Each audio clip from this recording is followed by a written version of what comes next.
not a representation of what's on the ground.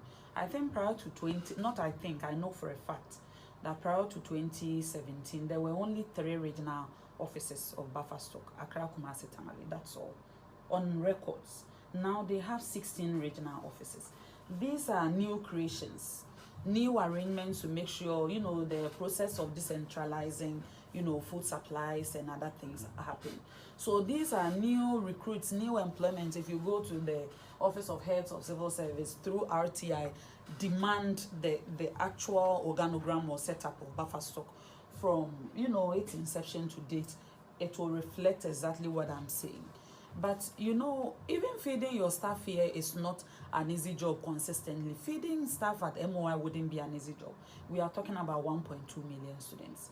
So genuinely, sometimes, as I mentioned, there may be delays in financial commitment to suppliers who will in turn drag their feet. Or sometimes there may be disagreements in terms of pricing, which will always call for people to go back to the negotiation table for a week or 2.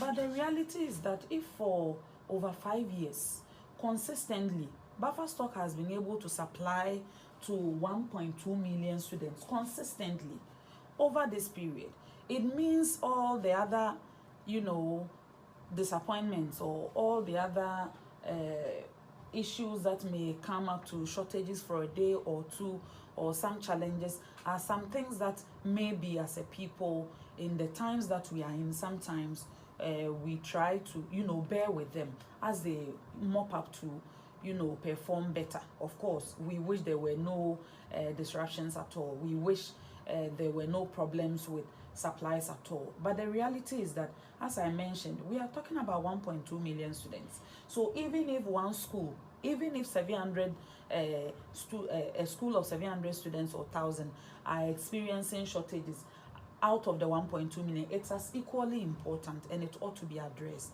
But to make it appear as if they've not been performing well, we had a better buffer stock before this one, they are playing a middleman role. And bear me out, buffer stock does not supply all the things to the schools. They supply the non-perishable products to the schools. The perishable products are actually there is a component of the feeding program which is government paying cash to the schools, monies to the schools to be able to buy the perishable products from the markets. So how about that one? There are consistent payments and commitment to the schools to be able to purchase that. But when it comes to grains, sugar, oil, sardines, mackerel, those are the kind of supplies, or other things for breakfast. Those are the kind of supplies that come from the Ghana Buffer Stock Company.